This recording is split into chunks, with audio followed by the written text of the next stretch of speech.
So we are going to continue with the consciousness raising. I like that. And what we are going to do today, or to continue the discussion that we started last month on Black Lives Matter and injustice and oppression.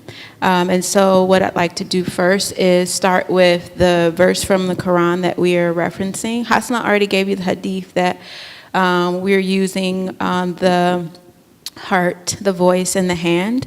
The Quran, chapter 4, ayat 135, or verse 135. O you who have attained to faith, be ever steadfast in upholding equity, bearing witness to the truth for the sake of God, even though it be against your own selves or your parents and kinsfolk. Whether the person concerned be rich or poor, God's claim takes precedence over the claims of either of them. Do not then follow your own desire lest you swerve from justice. For if you distort the truth, behold, God is indeed aware of all that you do. Surely Allah speaks the truth. So we are going to continue our discussion today. Today we're going to be discussing activating the voice or the tongue. And some of you, as we mentioned last time, may wonder, well, what does this have to do with me? But the goal of this conversation is to find out what each of us can do. And on that vein, I want to, some research that I did today, I believe it's today, or it was a couple days ago, is the anniversary of Martin Luther King's the letter he wrote from the Birmingham jail. And one of the things that resonated with me from the article that I read was, now I'm blanking on it, somebody help me. Injustice anywhere is a threat to justice everywhere. And that is why we are having this discussion. So Disha is going to recap our discussion from last month. Okay, so in activating the heart, we talked a lot about kind of introducing what is Black Lives Matter. And I think it's really important too, because you talked today about the value of life and kind of understanding the value of your own self, and seeing ourselves as being someone that has agency and has a voice. And so I feel like this really kind of connects with that. So in introducing Black Lives Matter, we're just being clear that Black Lives Matter is Black Lives Matter too, right? All lives matter, right? And so, it's important to, I think, connect to that and understand that it is an empowerment in a sense, right? It is saying that all lives matter. And hopefully, as marginalized, because women, we would be a marginalized group, because we're talking about that. And for the first time, we're starting to say things like, well, should we be in the prayer space together? I think that it's amazing that we can have the conversation and we can debate and we can look for the resources, right? To say, should we have separate spaces, or should we be able to pray with our families, as opposed to it just being imposed on us? So it's when women are in the conversation that now we can start to debate those things. So in recapping, we're activating the heart, and we were just encouraging people to pray, learn, study, listen, right? That it needed to begin there. We also just talked to, about seeing dignity in people, right? And it's important for people to have dignity. And so that kind of fits with the Black Lives Matter goal. But also, too, just to kind of bring us all up to speed, I think I remember talking about remembering that there's historic roots to what we're dealing with. So it's not kind of like, it's a new movement, but they're historic roots. So, there's a commonality when we can find that, find the commonality in groups that are oppressed. So we know that just in the world's history, right, there are groups that are oppressed and they're dehumanized first. So we talked about that, like this whole idea of dehumanizing a group of people. So first we have to see the dignity, in people, and then we can see everyone as human. Now we're all on the same page, right? Now we can work to end oppression for all of us. So pray, learn, study, listen. And that's where we kind of left some homework with, like, what will you do? So we're just going to talk a little bit about our testimonies, about what we kind of did. Did you want to start with that, or did you want to go to that? Oh, okay, before we go to that, Camille and I had a conversation about how we were like the opposites, right?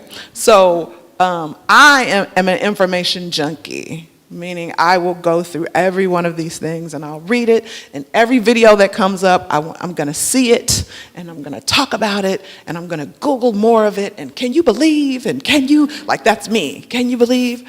But sometimes it takes a toll on my spirit, and I won't admit it. I'll just keep torturing myself with more and more. Whereas Camila, I am quite the opposite. I want to shut it down. Don't talk to me about it. I don't want to read about it. I don't want to watch more videos because it tortures my soul in just a different way, because I feel like I am overly empathetic and overly just too connected to just humanity and people. And so it takes a toll on my soul in that way, but it also takes a toll. One of the things that we talked about is just in relationships. Like my husband is an information junkie. Like he wants to read it, he wants to discuss it, and I'm like, no. Don't discuss it with me. And that makes him sad, because he wants to be able to discuss it with his partner. But I thought it was interesting that we are, the opposites in talking about this discussion. My husband wants to stop, like it's enough. Whereas I'm the type of person that I'm up like in the morning when he wakes up, like, did you see the new video? And he's like, wait a minute, like, can I get a minute to wake up? I'm like, what's gonna happen? And mine's up at 2 a.m. I'm like, come to bed. I'm responding to a post on Facebook. So one of the things we talked about was that both of those are like unhealthy. It's like too much on either side. And so, one of the things I'm working towards, I don't think I've got it nailed down yet, is that I have to know when to close it. Or I have to know when to make salat and quiet it for a moment. And maybe that's too much. Or maybe you need to make sure you get your salat in the morning so you can watch the video, just to strengthen you for the video. And maybe you need a little dua, a little meditation, and some breaths. I love the breaths, okay? I was already using the breaths, so when she said breaths, I use it in my acupuncture, I just use it in my life. I stop, I breathe really deep, ujjayi yoga breaths, just for life, right? So that I need those breaths sometimes just to make sure I'm okay, and then to decide when enough is enough. And being a mother to children, I think, is helpful for me because I'm always protecting them. Like, that's too much video for you now, or that's not let me not show you that. But we also need to do that with ourselves, I think. And then... So part of one of the things that we are talking about in activating the voice is to actually engage.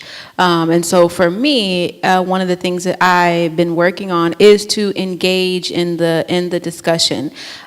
So as a testimonial, and I hope that some of you have testimony of how you either engage or you activated your heart, or you're going to activate your voice. But one of the things that, just even this discussion, the first time that Hasana asked me, I was like, no, it's too much. But, I talked to Disha, we reflected on it, and one of the things that I had to do was to actually engage. I've had a really close friend, we had babies together, and on one of our baby dates, she asked me, she's like, I would like to have a serious discussion with you about what's going on in Islam and what's going on with the Black Lives Matter movement. And prior to that, I'd been like, let's talk about babies. But to actually engage with her and to have a conversation, because part of my job is to not only take in the information, but to be one that is willing to give information and to help her pray, listen, learn, and study. So that is something that I've also done just in my life, is to engage rather than retreat from such a difficult and painful topic. So we want to ask them if any of you, we would like to involve you in the discussion, so we're not up here just talking at you. If you have any testimony of experiences that you had where you were able to activate the heart. Sure. And just remember, like last time we gave out the homework sheet, right? So you had like this, and I'll pass a few of these around too, just in case. You want to pass those around? And we'll pass those around as we pass the mic. But just like the types of things maybe you read, you saw, or, just starting to activate, that you prayed on even. Thanks. Assalamu alaikum, everyone. So last month I missed, this was probably like my second or third time missing. My nephew was in the hospital. He has hydrocephalus, and you guys all prayed dua for him, so really thank you for that. He had another episode last night, but he's stable. We have him on new medicine. I just wanted to update you guys on that. But I have been in the BLM space kind of hard this last 6 months in a lot of ways. In the BLM, Black Lives Matter, I'm sorry for all the acronyms, excuse me. So the Black Lives Matter space, so I've been doing it heart, hand, voice, all of it. And what's happened is my husband and I are both organizers in a group called LA Voice, and it's an interfaith space, and it has Muslim, Jews, and Christians, and we do a lot of things that are, related to activism and supporting, people who are in an oppressed state. And so we have become really allies with Black Lives Matter. Actually, Melina Abdullah, who is the founder, member of Los Angeles chapter, is a really good friend of mine. And what's happened is most of you might know is there's an Occupy that's happening right now in an encampment at the city of Crystal was able to go down and give some food at the city of Los Angeles, and this is day 46. City Hall, sorry, my head is spinning. I have a lot to share with you guys, and I'm trying to not take up the whole mic, so forgive me. City Hall, okay, on 2nd and Main, and it's day 46. Okay, so what happened 46 days ago on a Tuesday at 9 a.m., Black Lives Matter went to the police commission's meeting, and they were there to speak about the injustice of Riddell Jones. And some of you may have known Riddell Jones was a young woman who was a mother of two who was murdered, basically by the police, okay? And they wanted the case to be investigated, and when they investigated it, they stated, oh, we don't find any fault with the police, okay? And so that ensued and happened, and they ended up going across the street and creating an encampment, okay? And so they've moved them quite a bit. They've done caution tape and said, no, you can't come on here, this is private property, although the space that they've moved them to was a public speech space from 7 a.m. to 10 p.m. So we've learned a lot from all of this. And so just to kind of summarize this, the Black Lives Matter movement is not moving from that space until Chief Beck is fired. They have demanded from Mayor Garcetti in a letter as well as signatures. They have about 9,500 signatures out of 10,000 signatures for him to be removed. Mayor Garcetti is sticking to it and saying, no, I've appointed him. So on another note, we have decided that we need to step up our voter engagement, because if you know, Mayor Garcetti did not get elected because of the African American population or South Central LA. There was one person in Watts that voted for him, one person, okay? So that says to us that we can push voter engagement. And in most areas, even if you look around South LA, 2,000 people probably voted in that space, and we have the numbers. 5,600 people are eligible to vote. So it goes farther than just wanting to vocalize and say that this is an injustice. We have to do it where it counts, in getting him out of office as well. So I went to my first Black Lives Matter meeting on Sunday, and Melina said, you have 2 more and you'll be an official member. I was like, I was just coming just to support, but anywho. So I learned a lot from that. So they have what are called people of color. So anybody that's a person of color, identifies as a person of color, they have a meeting space for you. They have blacks that meet, and they also have white allies as well. And so some ways that you can help is there's a organization called Meal Train, and you can give breakfast, lunch, or dinner, or a snack, okay? And I'll make sure that everybody gets that. You can go on my Facebook page, mealtrain.com. So if you can donate money so that 40 people can get fed so they can continue this movement. They are taking, of course, cash donations, but they really need, food throughout the day, ice, those kind of things. And also you can go to Black Lives Matter, their Facebook, and you can get more information as well. So there's a lot to this. I don't want to hold it up. If people want to talk to me later, there's more ways that you can step in and help and support.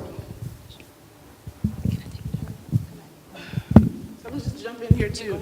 So just so the way we had this framed is we were saying heart first. So the first one was just kind of let's educate ourselves, activate our hearts.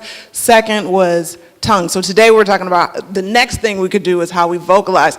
Kenyatta's advanced. She's already moved ahead to the, and this is beautiful because now we know where we need to go, right? Like now, what can I do? So she's already doing. So I just want to like make sure that for those of us who might still be like, I'm still activating, like I'm just reading about, or I clicked on this link and now I know this, or I talked to my mom, that all of those things are still very much important in the steps towards, activating beyond, our hands, right? Taking the next step. So I just want to say that too. Thank you for clarifying that. I don't really know what I want to say other than every time I hear Black Lives Matter, my mind switches to, I better not hear anybody say, oh, do you mean all lives matter?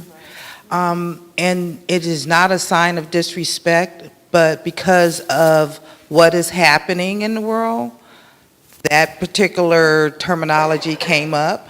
And I don't believe it's a terminology that we need to apologize for.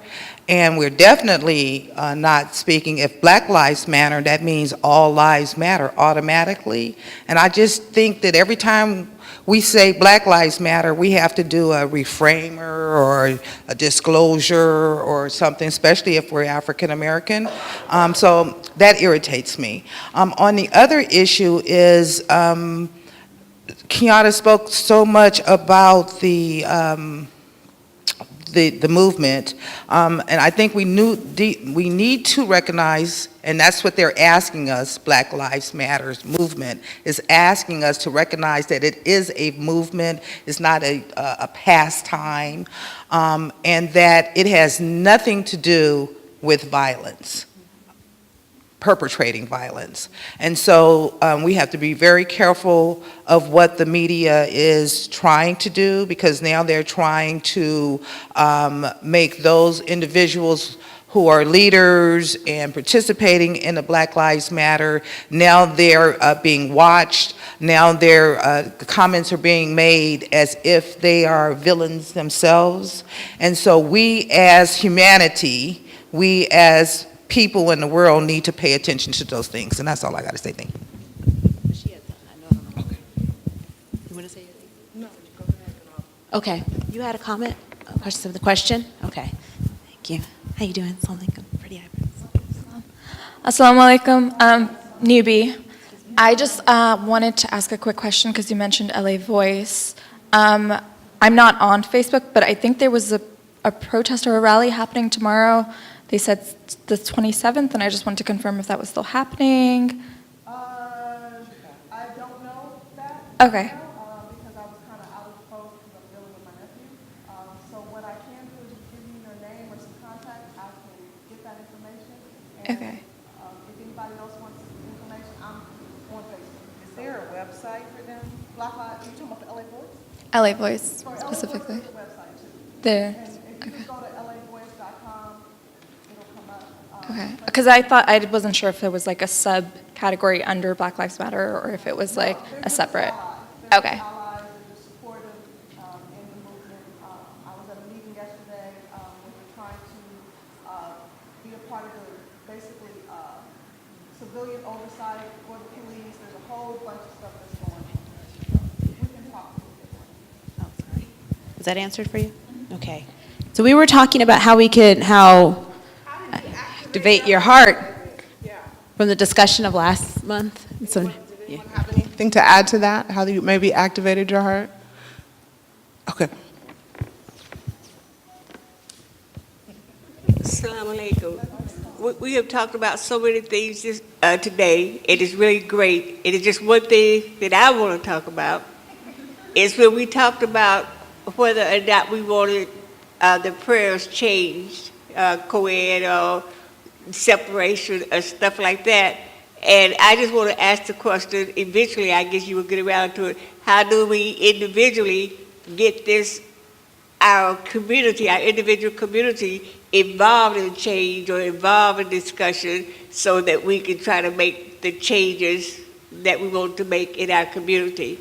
And the only other thing I'm going to say is that on our cell phones, there are complete, the Quran is on there. And it's in English, it's in Arabic, I think it's in Persian, it's something else. So the Quran is with you every day. All you got to do is snap it on your cell phone. Thank you. Thank you. I don't know if I'm being redundant or not. I wasn't able to make last month's event and discussion, but I've been married to a black man for 41 years. We've been together for 43. My daughter-in-law is Latina. We have a lot of ethnic groups in our family. I have to admit, I'm concerned about the approach with regard to Black Lives Matter. I mean, I grew up at the time with the Nation of Islam, and you know, a lot of people get turned off by militant approaches. Now, I'm one of those people, civil rights, marching, you know, writing articles and doing all those kinds of things. But I think it would be more effective. I'll give you an example. Months ago when Bernie Sanders was speaking, and a couple of ladies from Black Lives Matter rushed the stage and said no, because he was saying, well, all lives matter, and they basically took the microphone from him and said, no, it's Black Lives Matter. And I think the issue is how we approach it. Let people know that it's not just the issue of Black Lives Matter, it's the concerns that have been of particular impact on the black community and other ethnic minorities, and how we're all impacted by this. But there's no point in acting in a way that makes some people feel threatened or gets them turned off. We want to bring them in. We don't want to turn them away. And so I think our words and our actions make a big difference, and we need to learn not to back away from our strong feelings. We need to give evidence of why we're doing what we're doing and help people to understand and bring them in that way. I'm actually I'm so happy that you brought that up as an example. Let me just start with this, just kind of return to the Quran, but God forbids what is shameful, blameworthy, and oppressive. Like, I feel like that's important to remember that, just to stand behind that as we work towards justice. But I think it's, because the next thing we're gonna talk about is the tongue, and how you can use the tongue and your voice. So if we look at that moment, just kind of the history of that in terms of Black Lives Matter and how those activists did approach Bernie Sanders and take the stage. That was a pivotal moment, actually. It was a strategy. So I think that's important, because just because it's not marching or writing a letter, or it's like, well, that's what we're accustomed to. But this was a new strategy that we're going to change the conversation. We're going to bring this we're going to bring this to the table, and we will not back down. And the strategy was effective. Meaning, we all are now talking about this because of that. I mean, this is months and months ago, but that changed the conversation. They went to their allies. They didn't go to Trump. Like, we don't care about Trump. We're never voting for him anyway. But we're gonna go to the person that we feel is closest to us. We're gonna go to Bernie, and we're gonna force him to talk about this. We're not gonna back down. It was a strategy. They went to Hillary. They faced off. Our lives matter. Specifically talking about state-sponsored violence upon black people. Our lives matter.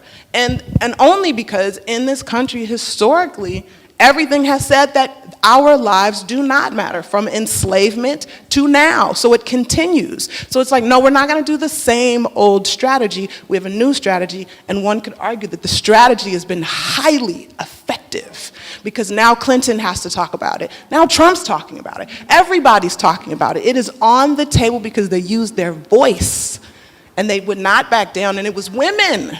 Women's voices, not the same old civil rights thing we'd seen before, male preachers leading. It was women who said, we're going to do this a different way. You will hear me now.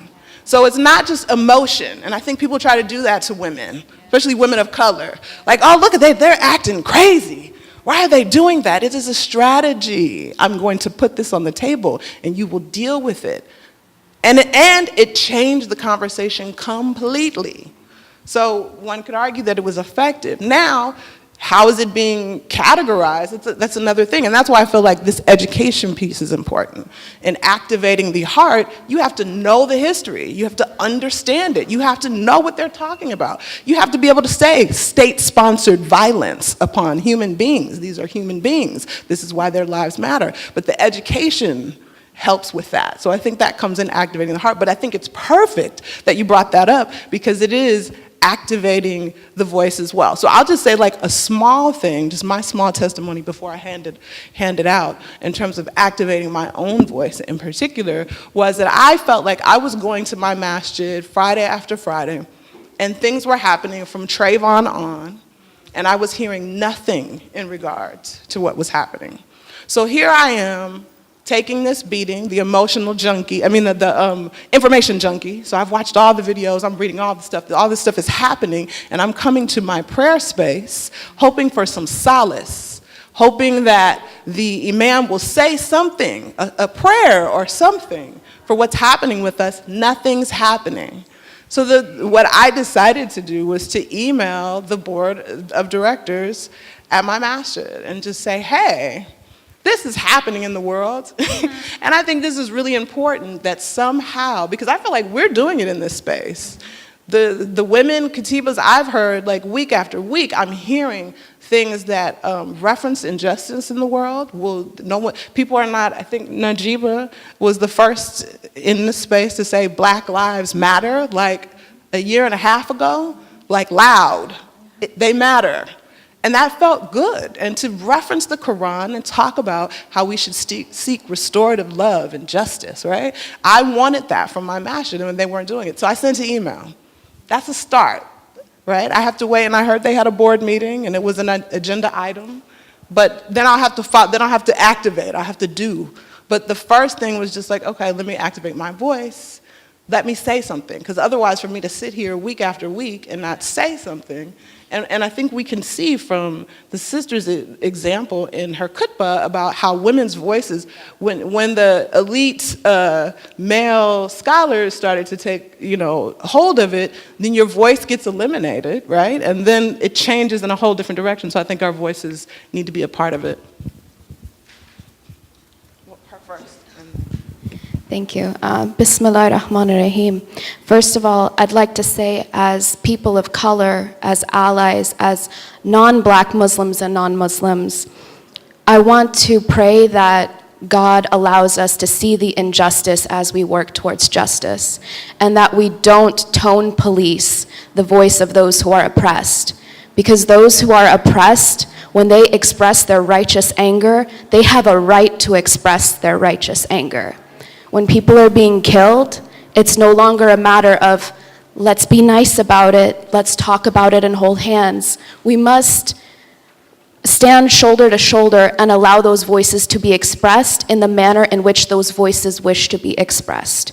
And I say this because, as you mentioned, Trayvon Martin was killed years ago, but if it wasn't for those righteous voices uplifted in anger and pain and anguish on these national platforms, Jordan Davis's killer would not be sentenced to 100-something years in prison, right?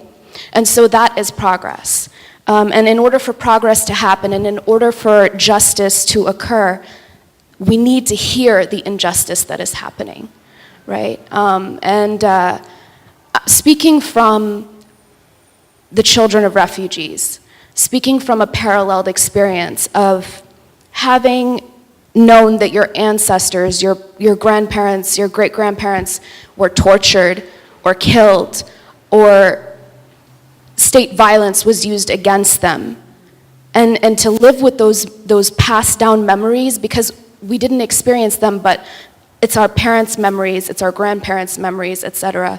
That gets like locked into your DNA. That pain and anguish, that suffering is something that comes out with you when you come out of your mother, because she felt it, and her mother's mother felt it. So it's something that's very real, it's visceral, and I don't understand what you go through personally, but I understand what it's like to grow up with pain that's passed down. And until people understand that that pain needs to be reckoned with, and there needs to be some sort of dignity, and there needs to be some sort of truth and reconciliation with this pain, then they're not going to be able to stand with us in the way that we need them to.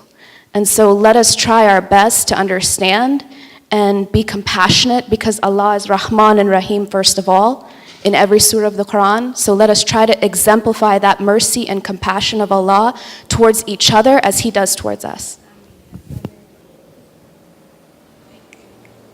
So we have 5 minutes, 5 minutes. I want to encourage everyone to think about maybe how you may activate your voice here. She was first. Oh, you were right. It was back this way. I'm sorry. You learned to run as good as Katrina. Assalamu alaikum. I had 2 points that I wanted to bring out. First of all, well, 3. I am so grateful to see younger people doing this, because I look in this room and I know there's some sisters been doing this stuff all day, every day for a long, long time. And somehow things have changed and another group has come forward to do these things. And I'm just very grateful for that, so alhamdulillah. I want to give the example of a flock of geese flying. There's always one in the lead. And after a while, that goose will get a little tired and fall back. And another goose will come forward and take the lead. And I'm mentioning this because as I'm listening to all of these things, I'm tired already just listening. Where am I going to find energy to do or say? And, like you said, you don't even want to think about it at a certain point. So we have to recognize those people who did things before, they did it in their time, in their space, in the way that they could. And so we need to be grateful for that, and we're so grateful for everyone else who is coming in, and especially for the immigrant community who, in large measure, they hadn't heard this stuff. They didn't know anything about what was going on in this country, other than hear that this is the quote-unquote land of the brave and home of the free, and you can live well here. They don't know. 400 years of slavery and genocide of the Native Americans is what brought this to be such a powerful, rich country. So this is what we're dealing with. And at this point, Black lives do matter, number one. Native American lives matter. All lives matter. And when you start talking about what's really going on, we're talking about Shaitan. Shaitan is not going to come in a red outfit with a pitchfork. But it's always going to be the same thing. You're going to find that there are people who are going to try to create chaos on the planet.